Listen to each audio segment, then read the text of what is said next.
Welcome to First Parish in Needham. We are a Unitarian Universalist congregation that welcomes every person and works for justice in our world. I am Elliot Chakowski. I'm the president of the congregation and the chair of the COVID task force. I want to talk to you about a sensitive subject, the requirement for masking during Sunday services.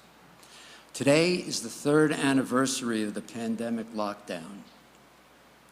We've gone through many changes in how we've done church, and now we are proposing one more on the journey to the new post-crisis normal.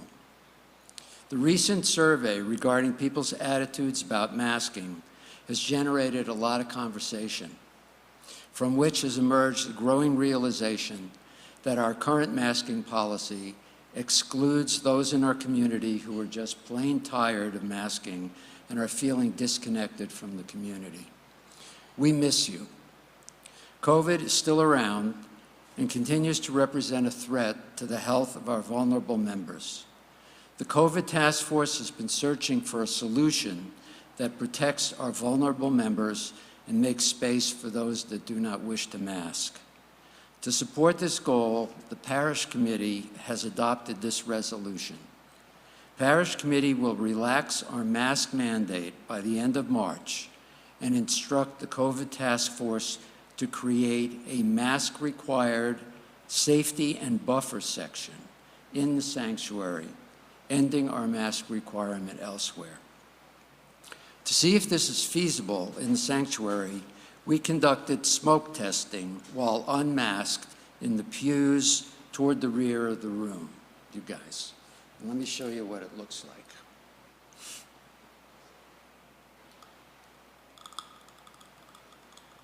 So this is harmless smoke, which gives us an idea about airflow, and we can look at airflow in different parts of the sanctuary. So this is a good simulation of how aerosols are affected by the airflow generated by the fans in the choir loft. We found that here, that is in the back, the smoke rises and moves toward the choir loft. Most important, there's no forward flow.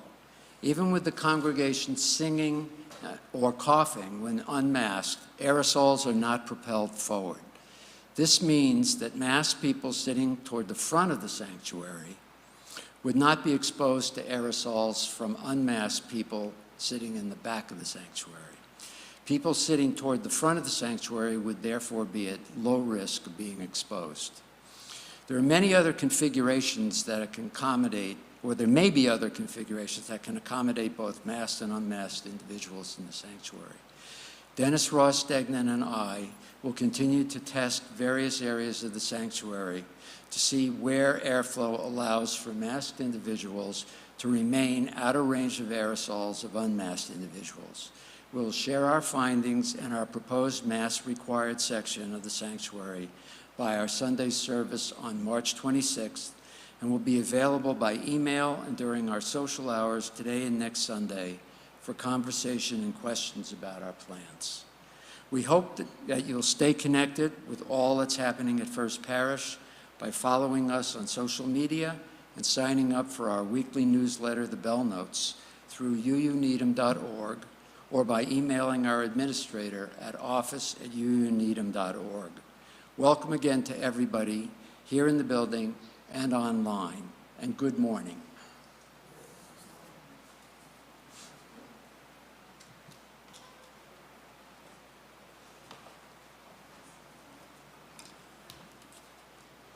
Good morning, everyone.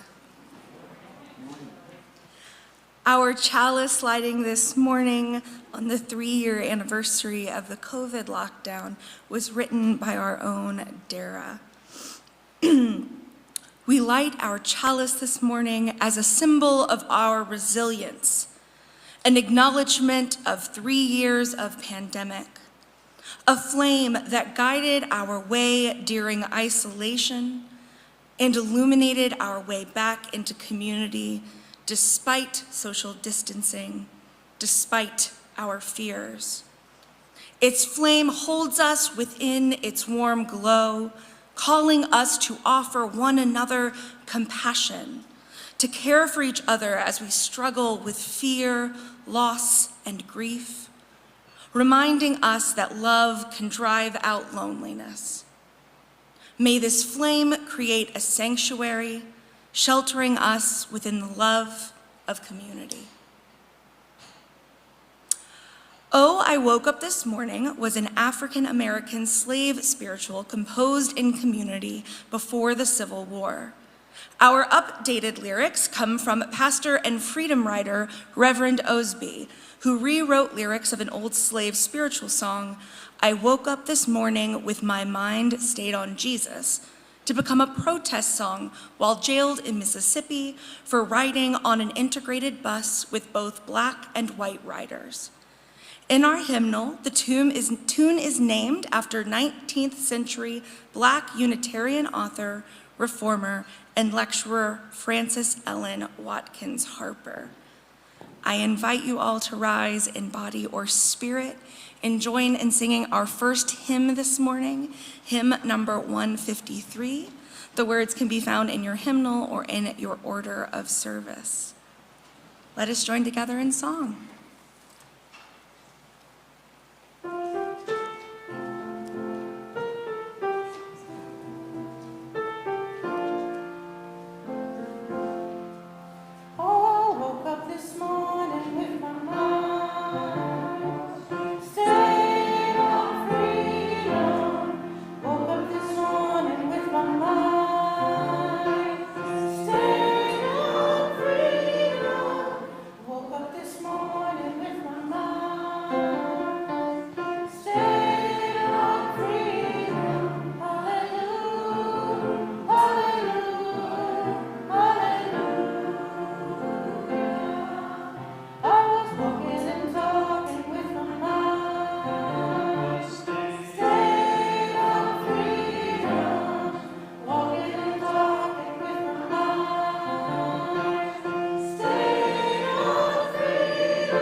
In the Unitarian Universalist tradition, the covenant is a set of promises the membership of a congregation strives to honor with one another and out in the world.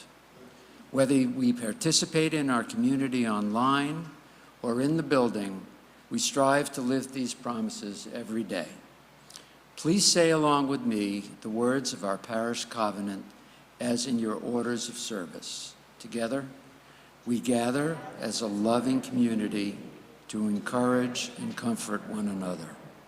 We gather as a diverse community to support each other in our search for spiritual truth. We gather as a service community to live our beliefs through action and care for our world.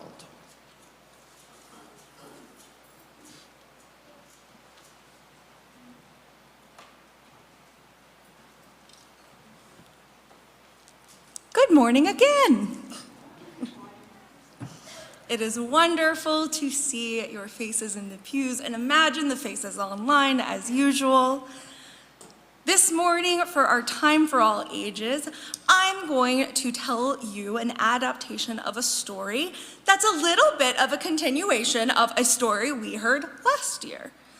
Some of you might remember, if you were here for that service or watched it online, that we read the story, The Proudest Blue, which was about a big sister, Asiya, and her little sister, Faiza, and the joy that Asiya felt wearing her blue hijab for the first time.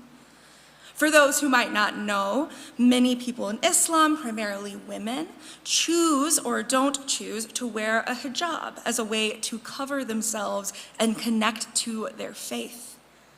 Some people do not have this as a choice, and so it can become twisted that the idea that some might cover their hair is inherently oppressive or bad. But when it is a choice, there can be joy and community. And so today we are reading the story, The Kindest Red, about Faiza, who does not wear a hijab yet, and her sister Asiya, and the community they find connected to their hijab. I invite you to listen. So you see, Asiya had on her beautiful blue hijab, and they were getting ready for school. Out came the bright red dress, a dress that their mother had worn, and then Asiya had worn, and now Faiza was to wear. So excited to wear this beautiful, bold red dress that connected her to the women in her family, that made her feel loved when she wore it. She had been so excited, and now it was picture day at school. She was so excited to look extra nice. Asiya helped do Faiza's hair just like Mama would, and Faiza put her sparkliest scarf pin in Asiya's hijab. Mama saw them off for picture day, calling after them, "My kind, beautiful girls. Remember, you are strong and smart. You can do and be anything." When they got to school, Faiza saw her best friend, Sophie. Sophie was also ready for picture day in a dress with big red roses and a big, beautiful red sash tied in a bow around her waist. Together they twirled, showing off their dresses, delighted that they matched, and they went to class together. Their teacher, Miss Ramirez, said, "Today is a special day. It's time to think about what kind of world we want to live in. What kind of world do you want?" She writes all of their answers on the board. An ice cream world, a sunny world, a happy world, a funny world, a fair world, a candy world, a unicorn world, so many kinds of worlds that people want to create. Faiza thought to herself, it is going to be such a good world we make. Mrs. Ramirez asked everyone to draw the world they want. And Faiza thinks she sees other people drawing superheroes and flowers. She thinks about what Mama would say. Draw a beautiful world. What would Asiya say? Draw a strong world. But what world does Faiza want? She thinks a kind world. A world where there's always a friend nearby. A world of friends helping one another. They finish drawing their pictures and go out to recess. Faiza and Sophie link arms and they say, "Let's make the world kinder with our superpowers." They spend recess looking for ways to grow a kind-powered world. Priya needs a Band-Aid. Sophie needs her big red sash tied into a bow again. Mateo needs help with his bow tie. Sophie needs help tying her big red sash into a bow again. They get into line for pictures ready. They see Violet and Felix arguing. They help fix the fight. Sophie needs help with her bow again, but they've made it. Their class and their individual pictures are done, and there is joy. But now it is time for sibling pictures. The younger students go out into the hallway to meet their older siblings. And as Faiza goes into the hallway and meets up with Asiya, she looks out and sees her classmates and suddenly notices that these siblings match. Molly is wearing the same shirt as her sibling. Andre has the same tie as his brother. Even Sophie's big brother wears a vest decorated in roses to match her dress. Faiza feels happy for her friends, but suddenly feels sad. She and Asiya don't match at all. Not in color, not in style. The joy that her red dress had brought her was dimmed.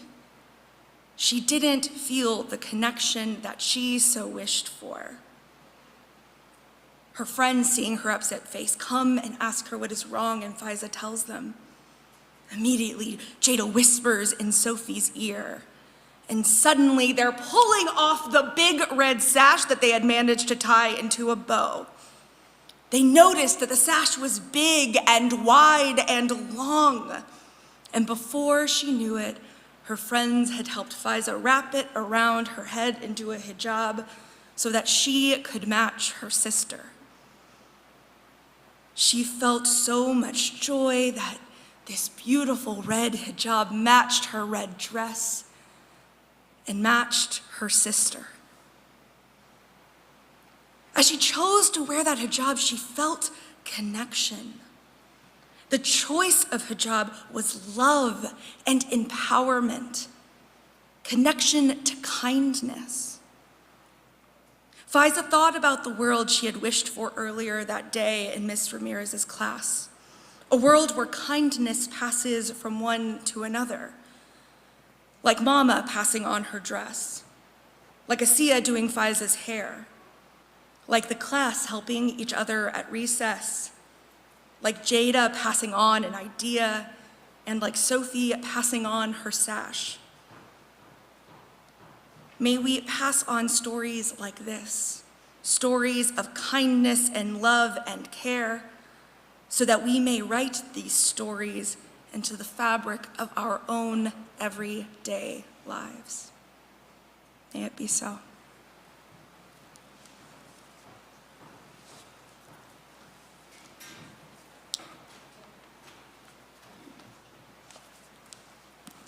And with that, I'm going to invite everyone to join together in our processional song, Long Time Sun.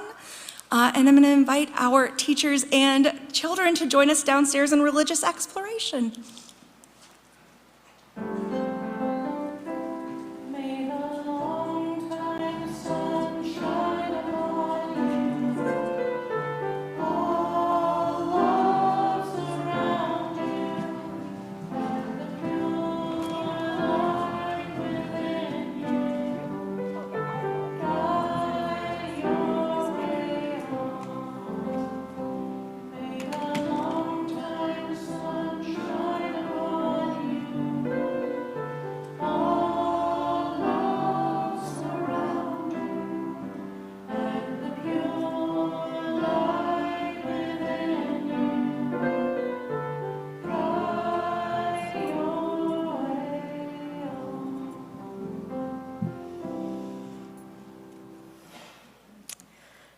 Now's the time in our service for the sharing of our joys and concerns and lighting candles. If you can't be in the sanctuary, but you would like a joy or sorrow to be shared here, you can email me at candles@uuneedham.org by midnight on the Friday before the service, and we will include your candle during this ritual. If you don't want to share as publicly, remember that you're always welcome to reach out to Reverend Katie, to me, or one of the lay pastoral care associates for more private sharing. And this week's pastoral care associate is Janet Klein.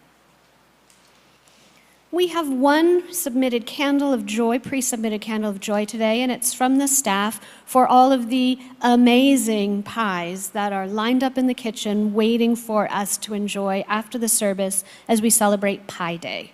We light a candle.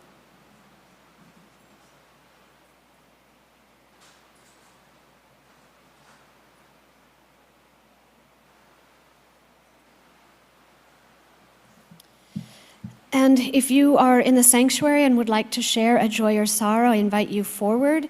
If you are joining us online, please use the chat box to share your joys and sorrows.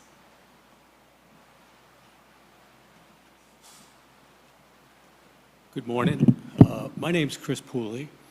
I'm going to light a candle of concern for our democracy.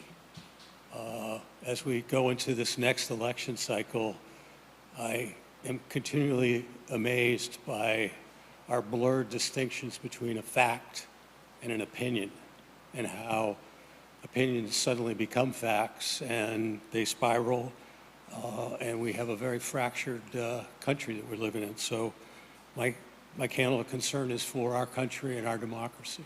Thanks.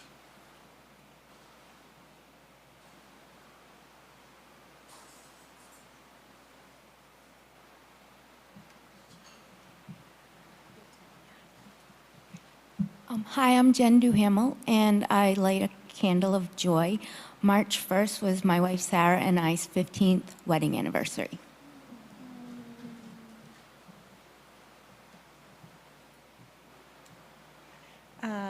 Good morning, I'm Kelsey. I recently started coming. I'm lighting 3 candles this morning. I recently lost an aunt and a good friend very suddenly to cancer, and another friend unexpectedly died a couple of weeks ago. We're not sure what happened with that. So.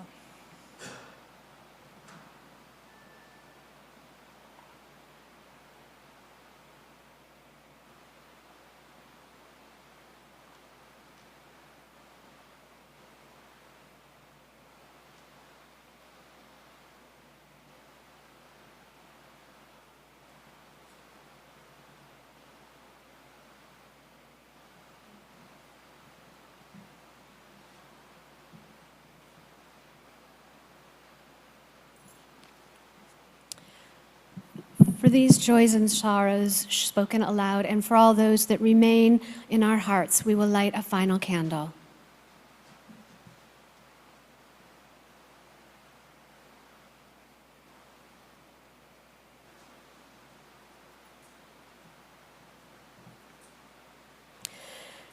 As we enter our time of prayer and meditation, I invite you all to place your feet on the ground.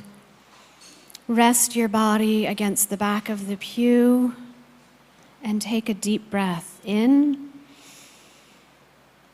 and out. Please join me in the spirit of prayer. God of many names and of no name, mystery beyond our understanding, we pray on this March 12th, the 3-year anniversary of the pandemic shutdown and of social isolation. We remember with sadness all that we've lost, the over 1 million people who've died in the United States, holidays without our families, a lost school year for children who struggled to learn online, for our youth and children who missed out on birthday parties, play dates, sports, ballet lessons, guitar lessons, proms, graduations, and so much more. We grieve for all of us who struggled with loneliness and isolation.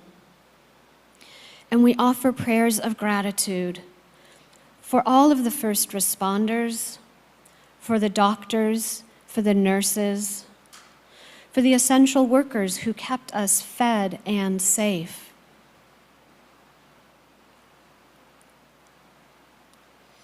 For the teachers who pivoted to online learning, doing their best to provide learning and connection in a virtual world.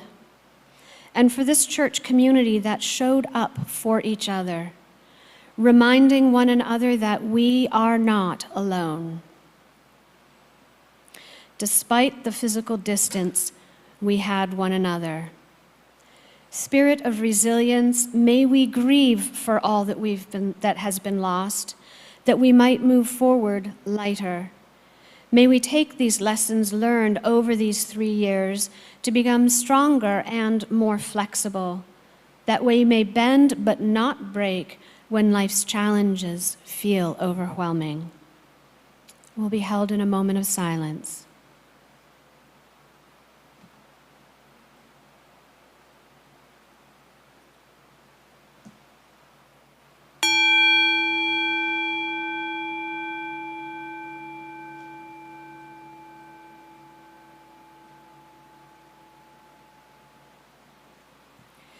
Please remain seated and join in singing our meditative response, which is Circle Round for Freedom. The lyrics are in your orders of service or can be found at number 155 in the gray hymnal.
This congregation has been supported by the volunteered time and treasure of its members and friends since its founding in 1711.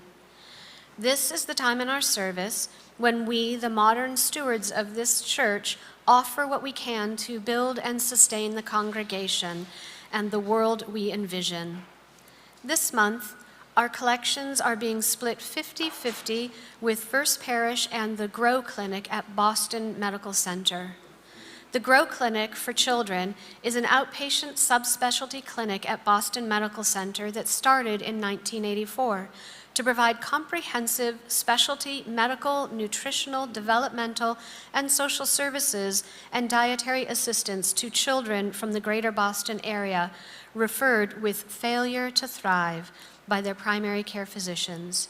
In addition to providing clinical services, they advocate for policies that decrease the number of children in need. You can use our Text to Give program. You can make donations through our website at uuneedham.org. You can drop a check or cash in the collection plate or mail it to First Parish in Needham. However you give, please be sure to designate whether your donation is for your pledge or for today's plate collection. If the ushers would please come forward.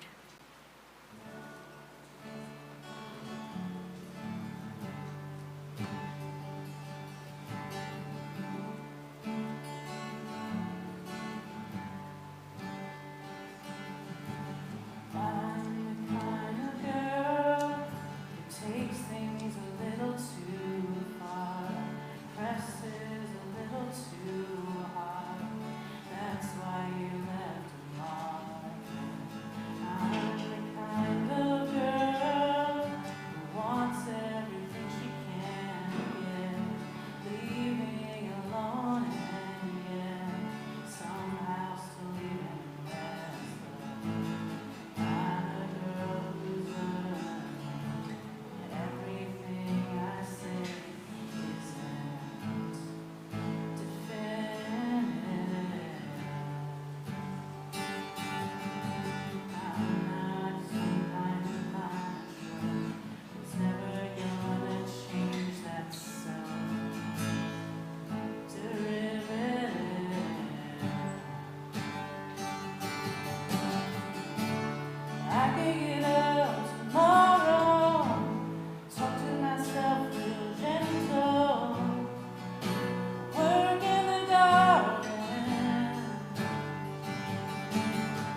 I don't have to write them in ink.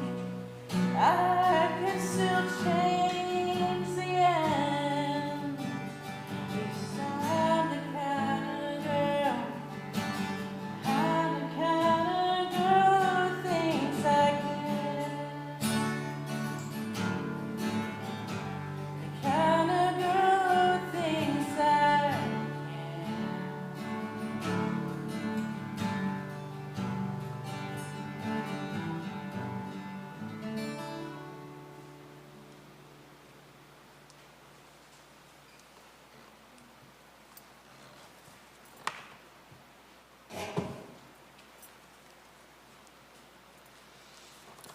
We give thanks for the gifts and the givers, for sunlight and fresh air, and for the beautiful flowers this morning given by Andrea Grealish in memory of her mother, Alice Pamela Mueller, whose 96th birthday would have been this week. Our reading this morning is a little bit non-traditional. We are going to have a video. It is a report by The Guardian, and it's an article called Iran Protest Song that has become the soundtrack to civil uprising. This is a song called Baraye, and it's written by Shervin Hajipour, and it has become the song that is chanted and sung at protests in Iran. It comes from a number of social media posts by people in the country for why they are standing up and why they are protesting. I linked in the order of service that song itself if you wanted to go listen later, and the lyrics are also listed in your order of service.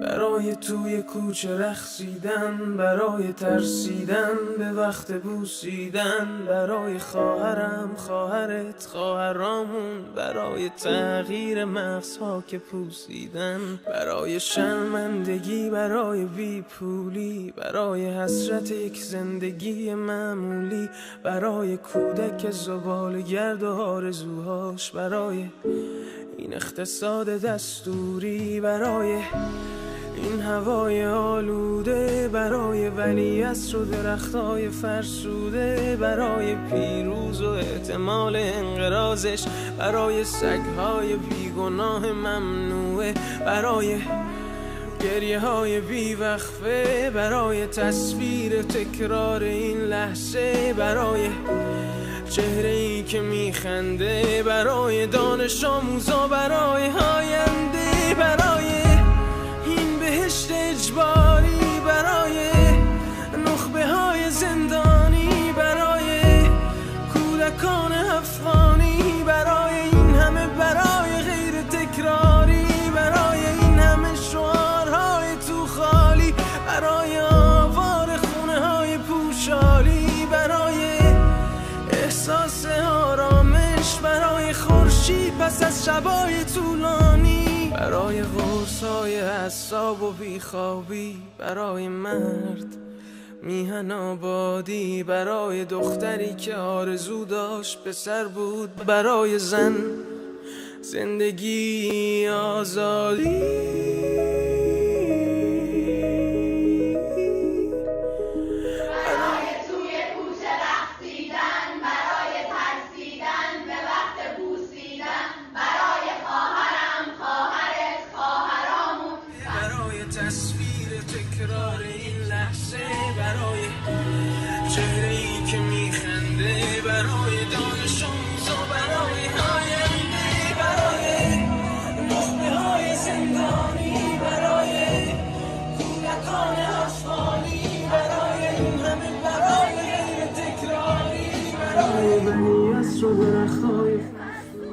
برای پیروز و احتمال انقراضش، برای سگهای بیگوی، برای مرد میهن آبادی، برای دختری که آرزو داشت پسر بود، برای زن زندگی آزادی.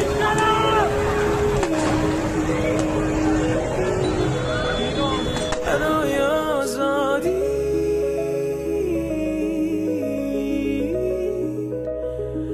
برای آزادی.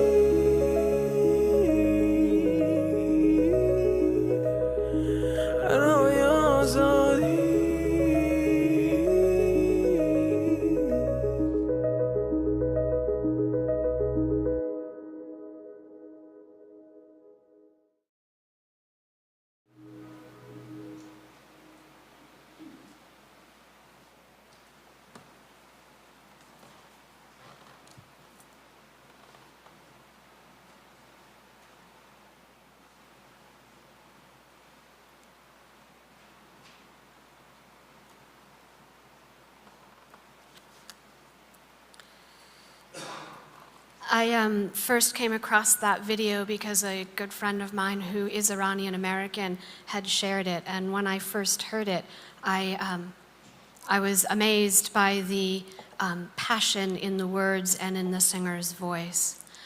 And then I had to look more into what was going on because I'd mostly heard only what we'd had in the news here. And what I found was that last September, Mahsa Jina Amini was a typical 22-year-old girl or woman who simply wanted to live a normal life.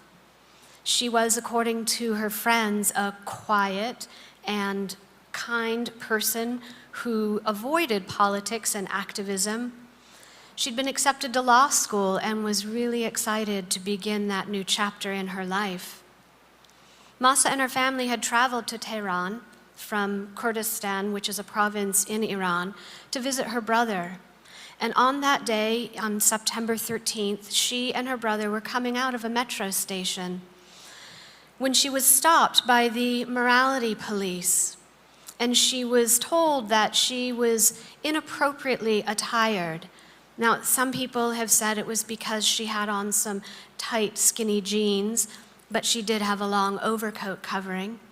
And others said it was because she was wearing the hijab improperly. But whatever the infraction, she was taken by force from the street, and 3 hours later, she was in the hospital, lying brain dead on life support machines. And 3 days later, she did actually die.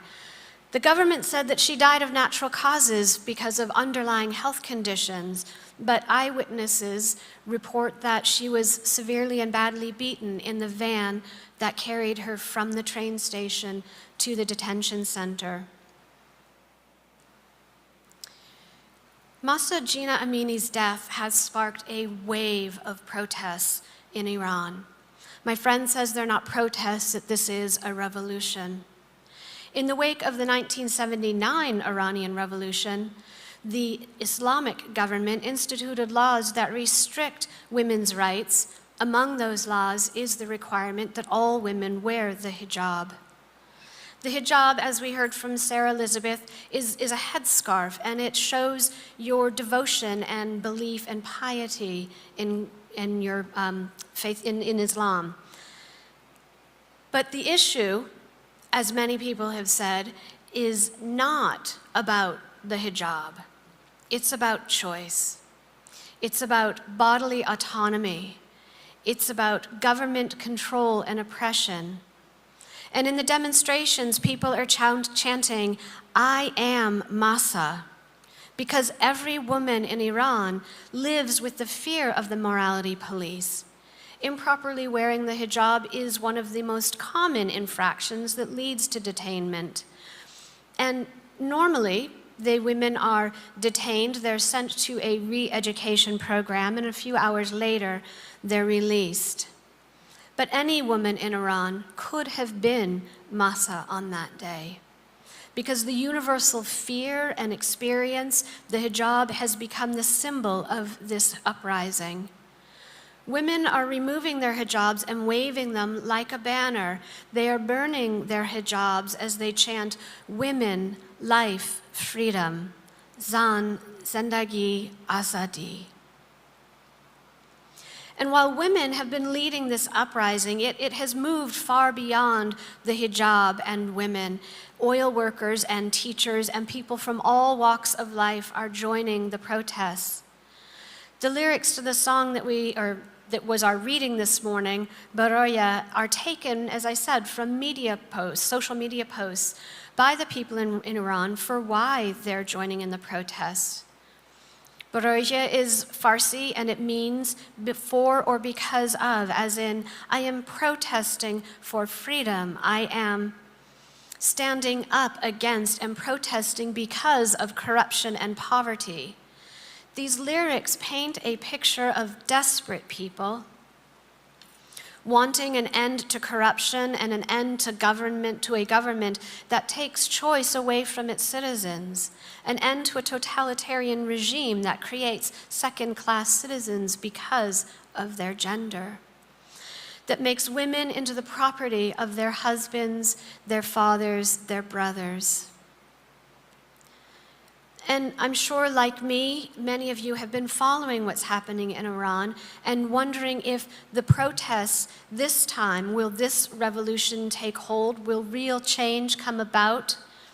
Or will they be brutally repressed, as so many other uprisings have in Iran, like the 2009 Green protest or the 2019 economic protests? In the past 6 months, hundreds of people have been killed and upwards of 20,000 people have been arrested. A government leader was quoted as saying that the Islamic State has grown into a mighty oak, whose roots are too deep to allow it to be toppled by these protesters, and that the government will do what is necessary to preserve Iran as an Islamic state. Violent repression has, after all, worked for the roughly 40 years since the 1979 revolution. And I want to just say that this is not a sermon about what's happening over there. It's not a sermon about religious governments. It is about the use of religion, the use of ideology to control and oppress.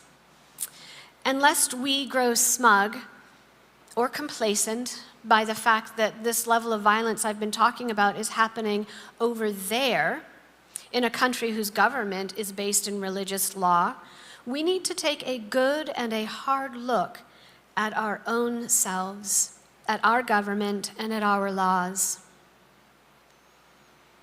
Anti-gay and anti-trans legislation are on the rise.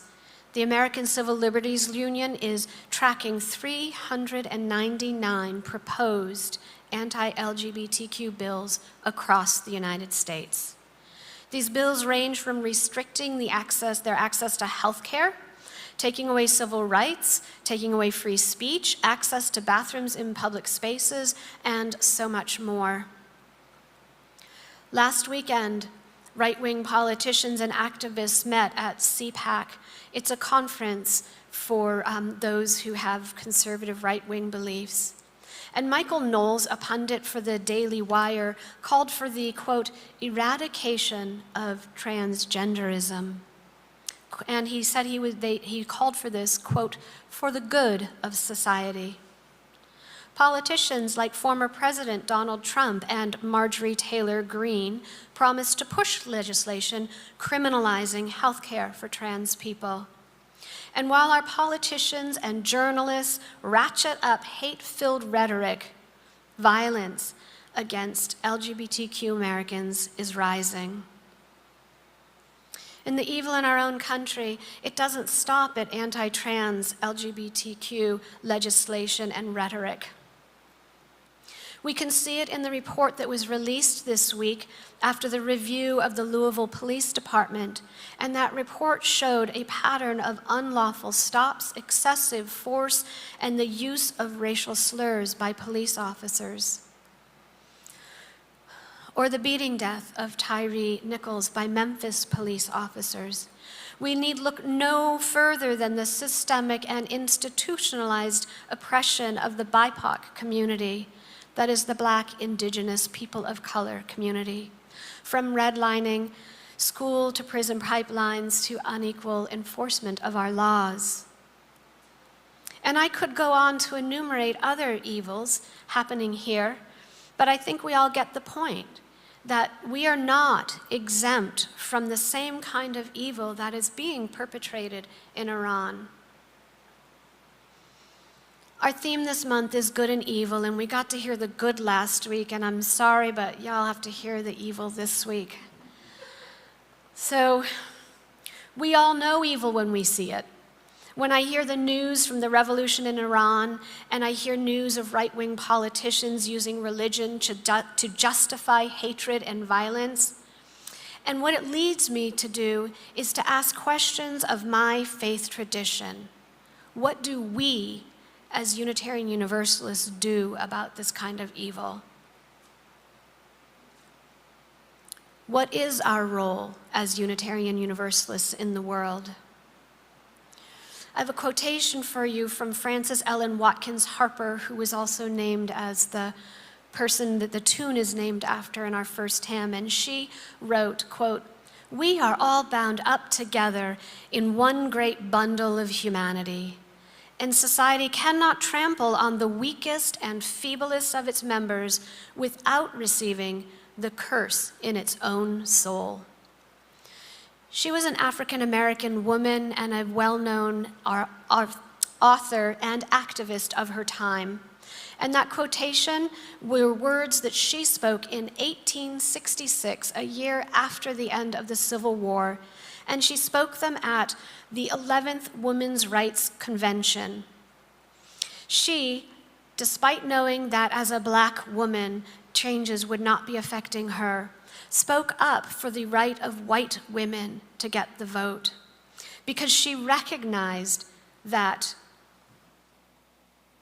I'm just realizing that the rest of my sermon is not on here, so I'm going to wing the rest.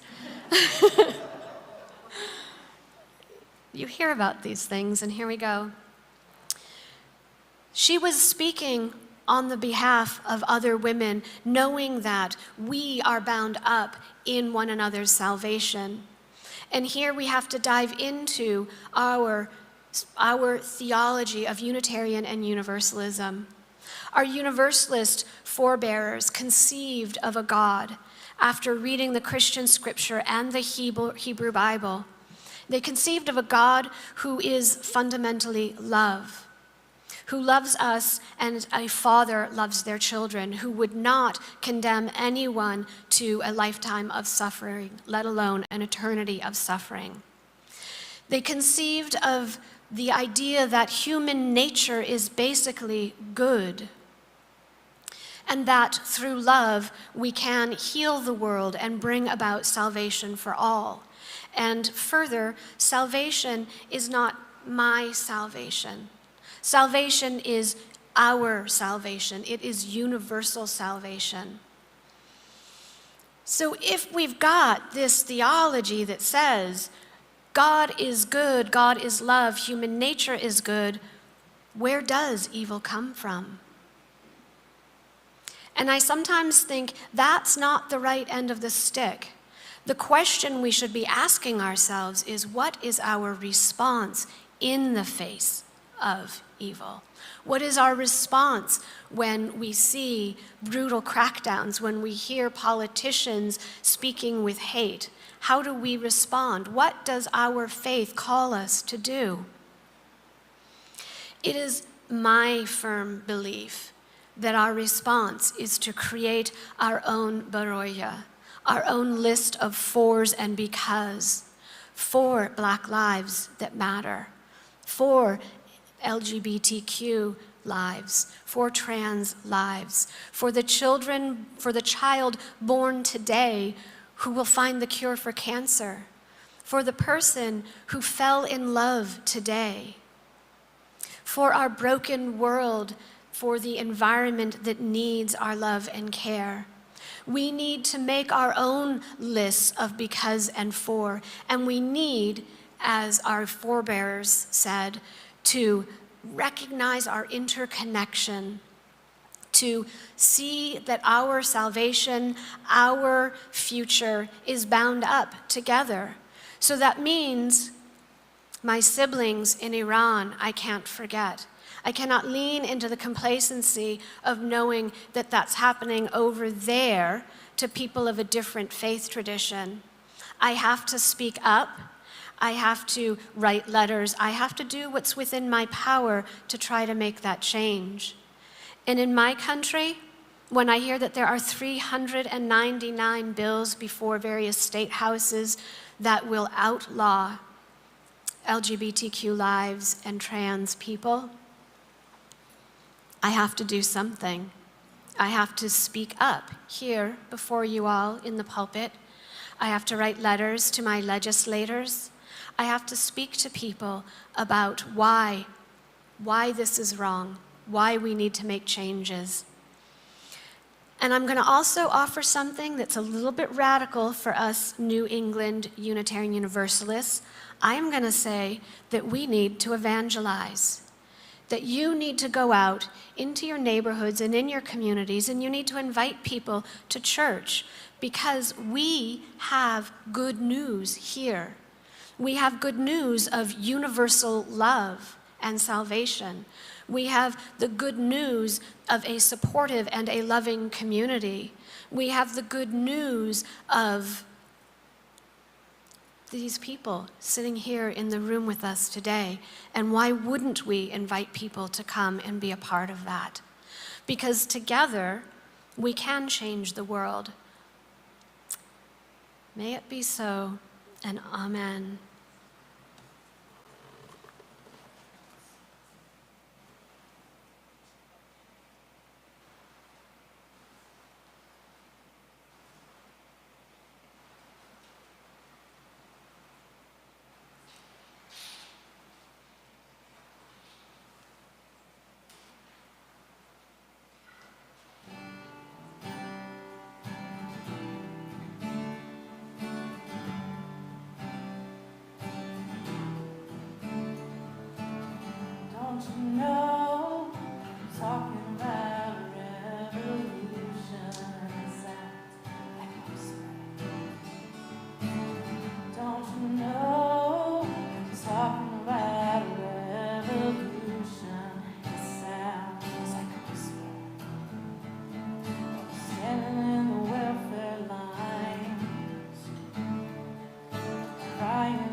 As we approach the close of our service, we have, as always, several announcements.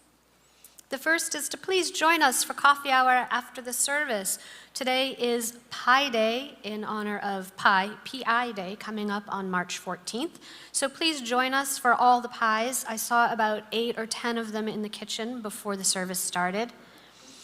And if you're online, please do sign in to the Zoom meeting and join us for online fellowship. Don't forget, pledge season is still ongoing, and thank you to everyone who has pledged. If you've not yet had the opportunity, please go to the bell notes or our website and follow the link to submit your pledge. The Grief and Loss Support Group will be meeting today at 12:30. And on Tuesday evening, Reverend Katie will be leading a Lane Lyceum called Something Evil This Way Comes, a history of UU understandings of evil. And next Sunday, March 19th at 12:15, Reverend Katie will lead a service celebrating the vernal equinox as we reconnect with our earth. And finally, a reminder of our regular weekly events, which include writing escapes, vespers, and meditation ministries on Thursday, and Friday morning creative escapes. You can see the bell notes for all details. And we have a final announcement from Laura.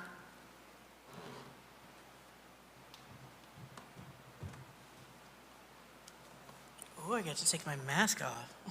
I've never done that in here. All right, hello everyone. I'm Laura Nevitt, the music director here at First Parish. And I'm really excited to announce that we're going to be starting a concert series this semester called To the Fore. And it's about bringing marginalized voices to the forefront. We're going to have 3 concerts this spring.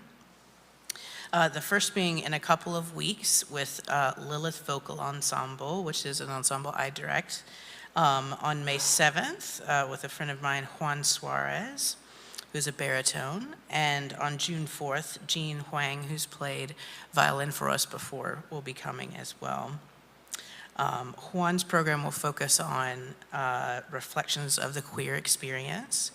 Jean's program will focus on songs of women and non-binary composers and composers of color. And Lilith's concert is called Sirens, Our Song is Powerful, and all about not just the normal sirens that have a powerful voice, but how anything we say has power. And Lilith is a group that has all women and non-binary singers, and almost all our music is by them as well. And our statement is that Lilith empowers women and gender nonconforming musicians by rebelling against societal expectations of traditional gender roles in music. And it's going to be a great concert. And I think all of these really line up well with our UU values, and hopefully will bring some people that maybe haven't come to our church before to come.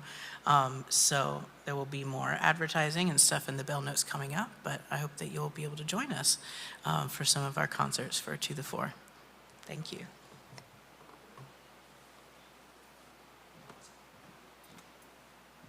I am so excited for this concert series. I can't wait. So now, as we extinguish our chalice, please join me from home or here in the building in saying together these words written by Unitarian Universalist minister Reverend Elizabeth Sally Jones. We extinguish this flame, but not the light of truth, the warmth of community, nor the fire of commitment. These we carry in our hearts until we are together again. Our final hymn this morning is Answering the Call of Love, and it was written and composed by Unitarian Universalist music director and composer, Reverend Jason Shelton. Shelton was inspired by a marriage equality statement issued by former Unitarian Universalist Association President Bill Sinkford. President Sinkford coined the phrase, "We stand on the side of love." The language has been updated from standing on the side of love to answering the call of love to be more inclusive in our language. So please rise in body or in spirit and join in singing number 1014 in your teal hymnals. The lyrics are also in your order of service.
As we leave this space, may we remember that we are all bound up in a great bundle of humanity. That one is oppressed, we are all oppressed. May we rise up, protest, and advocate for change because all life is precious. And our Unitarian Universalist faith calls us to work for justice, for women, life, freedom, for zan, zendagi, azadi, for all humans, for life, for freedom. May it be so.